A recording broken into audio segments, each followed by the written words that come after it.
Hero MotoCorp এবং বাজাজের পর টিভিএসই ভারতের তৃতীয় বৃহত্তম টু হুইলার ম্যানুফ্যাকচারিং কোম্পানি। তাদের অ্যাপাচি সিরিজের বাইক ডিউরেবিলিটি এবং দমদার পারফরমেন্সের জন্য পুরো দুনিয়ায় বিখ্যাত।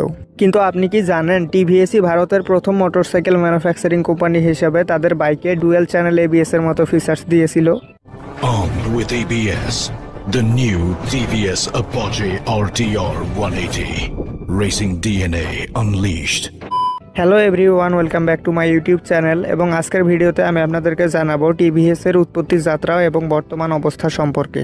তো চলুন আর কথা না বাড়িয়ে ভিডিওটি শুরু করা যাক। টিভিএস এর নাম রাখা হয়েছে এর প্রতিষ্ঠাতা থিরুকুরাগুরি ভেঙ্কারাম সুন্দরামের নাম অনুসারে।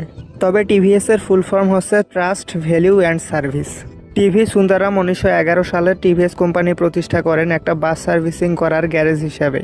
তার কঠোর পরিশ্রম এবং মেকানিকদের স্কিলের ফলে টিভিএস কোম্পানি ধীরে ধীরে গ্রো করতে শুরু করে এবং কয়েক বছরের মধ্যেই তারা অটোমেটিক পার্টস ম্যানুফ্যাকচারিং করা শুরু করে দেয়। 1955 সালে টিভি সুন্দরামের মৃত্যুর পর তার ছেলেরা টিভিএসের হাল ধরে এবং এগিয়ে নিয়ে যায়। তারপরে ইংল্যান্ডের কোম্পানি ক্লেটনের সাথে তারা পার্টনারশিপে ব্যবসা শুরু করে এবং 1976 সালে তারা প্রতিষ্ঠা করে টিভিএসের প্রথম ম্যানুফ্যাকচারিং প্ল্যান্ট তামিলনাড়ুর হোশিয়ারে। সেই সময়ে টিভিএস শুধু ব্রেকস এবং এক্সজস্টের মতো পার্টস তৈরি করত। টিভিএস এর real two wheeler manufacturing company হিসেবে যাত্রা শুরু হয় 1980 সালে। কারণ 1980 সালে তারা একটা টু হুইলার মোপেড লঞ্চ করে যেটার নাম ছিল টিভিএস 50। সেই সময়ের ছোট ব্যবসায়ীরা মাল নিয়ে আসা যাওয়া করার জন্য এসব মোপেডস ব্যবহার করতে পছন্দ করত। কিন্তু তখন বাজারে অ্যাভেলেবেল থাকা সবগুলো মোপেডস ছিল সিঙ্গেল সিটার, তাই ডাবল সিটার হওয়ায় টিভিএস 50 সেই সময়ে প্রচুর জনপ্রিয়তা পায়। টিভিএস 50 এর গ্র্যান্ড সাকসেসের পর এর আপডেটেড ভার্সন এক্সেলকে লঞ্চ করে টিভিএস, আর এই ব্যক্তিও সেই সময়ে বাজারে প্রচুর জনপ্রিয়তা পেতে সক্ষম হয়। মোপেডসের বাজারে সফল হওয়ার পর TVS main stream two wheeler manufacturing company হিসাবে সুজুকির সাথে পার্টনারশিপে ব্যবসা শুরু করে। টিভিএস এবং সুজুকি একসাথে প্রথম যে বাইকটি ভারতের বাজারে লঞ্চ করে সেটার নাম ছিল AX100R। এরপর কিছুদিন পরে তারা সুপ্রা এবং সোবেনের মতো বাইক লঞ্চ করে। এরপর তারা তাদের মোটরসাইকেলের পারফরমেন্স বৃদ্ধি করার জন্য 1987 সালে টিভিএস রেসিং এর প্রতিষ্ঠা করে। টিভিএস এর এই উইংসের কাজ ছিল বাইকের পারফরমেন্স রিলেটেড ডেটা কালেক্ট করা, সেগুলো নিয়ে কাজ করা এবং সঠিক পরামর্শ দেওয়া। সেই সময়ে টিভিএস এর এই মোটরসাইকেল রেসিং এর দিকে অগ্রসর হওয়া খুবই ফিউচারিস্টিক এবং ফরচুনেট ছিল, যার ফলস্বরূপ আমরা এখন এত কম সিসি সেগমেন্টেই শক্তিশালী বাইক পাই। যাই হোক, আর্লি 2000-এর দিকে টিভিএস এবং সুজুকির কাছে ভিক্টর ছাড়া সেরকম কোনো সাকসেসফুল বাইক ছিল না। কিন্তু সেই সময়ের ক্রেতারা হিরো হোন্ডা সিবিজেড এবং বাজাজ পালসারের মতো পারফরমেন্স ওরিয়েন্টেড বাইকের দিকে অগ্রসর হয়। আর এই সময়েই 2001 সালে টিভিএস এবং সুজুকির 15 বছরের পার্টনারশিপ ভেঙে যায়। তাই টিভিএস হিরো হোন্ডা সিবিজেড এবং বাজাজ পালসারের মতো পারফরমেন্স ওরিয়েন্টেড বাইককে কম্পিট করার জন্য তাদের রেসিং এক্সপিরিয়েন্সকে কাজে লাগিয়ে একটা পাওয়ারফুল এবং স্পোর্টি বাইক ডেভেলপ করা শুরু করে দেয়। ফাইনালি কয়েক বছরের কঠোর পরিশ্রমের পর টিভিএস লঞ্চ করে অ্যাপাচি RDR 150। সেই সময়ে পালসারের কারণে ভারত এবং বাংলাদেশের বাজারে পারফরমেন্স ওরিয়েন্টেড বাইকের চাহিদা বেড়ে যায়। আর অ্যাপাচি 150-তে অ্যাগ্রেসিভ লুকস এবং 13.8 হর্স পাওয়ারের শক্তিশালী ইঞ্জিন হওয়ায় ক্রেতাদের কাছে একটা ক্যাপেবল অপশন হয়ে যায়। সেই সময়ের অন্য যে কোনো 150 সিসি সেগমেন্টের বাইকের তুলনায় অ্যাপাচি RDR 150 বেশি পাওয়ারফুল ছিল, কারণ টিভিএস এটাতে ব্যবহার করেছিল intact and exhaust regulator.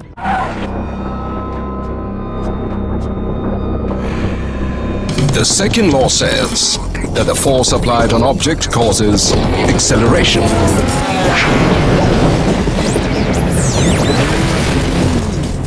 And the greater the force, the greater the acceleration. 2007 সালে টিভিএস ওই একই ডিজাইনের সাথে অ্যাপাচি RTR 160-কে লঞ্চ করে। RTR এর ফুল ফর্ম হচ্ছে রেসিং থ্রোটল রেসপন্স, আর RTR টেকনোলজি ব্যবহার করায় অ্যাপাচির এক্সিলারেশন অন্যান্য 150 বা 160 সিসি সেগমেন্টের বাইকের তুলনায় অনেক ভালো ছিল। আর কুইক এক্সিলারেশনের কারণে এই বাইকটিকে সেই সময়ের মানুষ খুবই পছন্দ করে। পারফরমেন্স এবং এক্সিলারেশনের সাথে সাথে সুন্দর লুকস এবং মজবুত বিল্ড কোয়ালিটি থাকায় এই বাইকটির সেলস বাংলাদেশ এবং ভারতের মতো এশিয়ান কান্ট্রিগুলোতে বেড়েই যাচ্ছিল। আর এগুলোর সাথে সাথে টিভিএস সেই সময়ে অ্যাপাচিতে পেটাল ডিস্ক ব্রেক ব্যবহার করেছিল, যেটা অন্যান্য 150 বা 160 সিসি সেগমেন্টের বাইকে ছিল না। আর এই পেটাল ডিস্ক ব্রেক ব্যবহার করায় এই বাইকটির ব্রেকিংও অন্যান্য 160 সিসি বাইকের তুলনায় অনেক ভালো ছিল।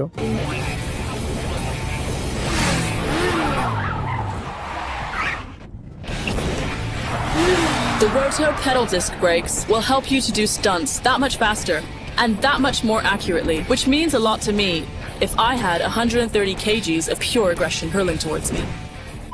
এরপর টিভিএস এটাতে ফিউল ইনজেকশন সিস্টেমও ব্যবহার করে, যেটা তখনকার দিনে তো দূরের কথা, এখনকার দিনেও বাংলাদেশের বাজারে অ্যাভেলেবেল থাকা 150 বা 160 সিসি সেগমেন্টের বাইকে পাওয়া যায় না। এরপর 2009 সালে একই ডিজাইনের সাথে টিভিএস লঞ্চ করে টিভিএস অ্যাপাচি RDR 180। এই বাইকটির 177 সিসির ইঞ্জিন সর্বোচ্চ 17 হর্স পাওয়ার এবং 15.5 নিউটন মিটার টর্ক উৎপন্ন করতে সক্ষম ছিল। আর তখন হয়তো ভারত এবং বাংলাদেশের বেশিরভাগ বাইকারই এবিএস সম্পর্কে জানতোও না, কিন্তু সেই সময়েও এই বাইকটিতে টিভিএস অ্যাপাচি RDR 160 এর সকল ফিচার্সের সাথে সাথে ডুয়েল চ্যানেল এবিএস ব্যবহার করেছিল TVS. The ABS is a straightforward two-independent channel system controlled by one ECU. What TVS engineers have managed brilliantly is to tune the system jointly developed with Continental for Indian conditions. আর প্রায় 6 বছর ওই একই ডিজাইনে থাকার পর 2012 সালে TVS অ্যাপাচির ডিজাইনে পরিবর্তন নিয়ে আসে। এই বাইকটির হেডল্যাম্প, ফিউল ট্যাঙ্ক এবং টেইল সেকশনের ডিজাইন একদমই আলাদা ছিল আগের অ্যাপাচি থেকে। এই ডিজাইনটি একটু বেশি মডার্ন এবং অ্যাগ্রেসিভ ছিল, কিন্তু কেউ কেউ পুরনো ডিজাইনের অ্যাপাচিকেই বেশি পছন্দ করত। তাই কাস্টমারের চাহিদা অনুযায়ী নতুন ডিজাইনের সাথে সাথে পুরনো ডিজাইনের অ্যাপাচিকেও অ্যাভেলেবেল রেখেছিল মার্কেটে টিভিএস। 2014 সালের মধ্যে ভারত এবং বাংলাদেশ সহ এশিয়া মহাদেশের বেশ কিছু দেশে টিভিএস অ্যাপাচি নিজের একটা আলাদা পরিচয় বানিয়ে নেয়। অ্যাপাচি সিরিজের বাইকগুলো ছাড়াও টিভিএস অন্যান্য কমিউটার সেগমেন্টের বাইক ম্যানুফ্যাকচারিং করলেও তারা মূলত পরিচিতি পায় অ্যাপাচি সিরিজ থেকেই। স্টাইলিশ এবং স্পোর্টি ক্যাটাগরিতে আরও ভালো করার জন্য 2014 সালের অটো এক্সপোতে টিভিএস তাদের ড্র্যাকেন কনসেপ্টকে শো করায়। এই বাইকটি খুবই ফিউচারিস্টিক এবং স্পোর্টি ছিল as compare to other Apache series bikes. কিন্তু প্রোডাকশন ফেসে পৌঁছাতে এই বাইকটিতে অনেক পরিবর্তন আসে, কারণ পরিবর্তন না করলে এই বাইকটির প্রাইস একজন মিডল ক্লাস মানুষের সামর্থ্যের বাইরে চলে যেত। ফাইনালি 2016 সালে ড্র্যাকেন কনসেপ্টের ওপর based Apache RDR 204 vehicle launch করে টিভিএস। 197.75 সিসির BS6 কমপ্ল্যান্ডের ইঞ্জিনওয়ালা এই বাইকটি সর্বোচ্চ 20.54 হর্স পাওয়ার এবং 17.25 নিউটন মিটার টর্ক উৎপন্ন করতে সক্ষম। এরপর কিছুদিন পরে অ্যাপাচি RDR 160কেও নতুন ডিজাইন এবং 4 ভালভ টেকনোলজিতে আপডেট করা হয়। কিন্তু অ্যাপাচি সিরিজের আন্ডারে এতদিন অনেক পাওয়ারফুল বাইক ডেভেলপ করার পরেও টিভিএসের কোনো ফুল ফেড স্পোর্টস বাইক ছিল না। তাই 2017 সালে টিভিএস লঞ্চ করে Apache RR 310। BMW G310 RR এর ওপর বেসড এই বাইকটিতে 4 স্ট্রোক সিঙ্গেল সিলিন্ডার 4 ভ্যালভের লিকুইড কুল DOHC ইঞ্জিন ব্যবহার করা হয়েছে, যেটার ইঞ্জিন ডিসপ্লেসমেন্ট 312.12 সিসি। আর এই ইঞ্জিনটি সর্বোচ্চ 35.5 হর্স পাওয়ার এবং 27.3 নিউটন মিটার টর্ক উৎপন্ন করতে সক্ষম।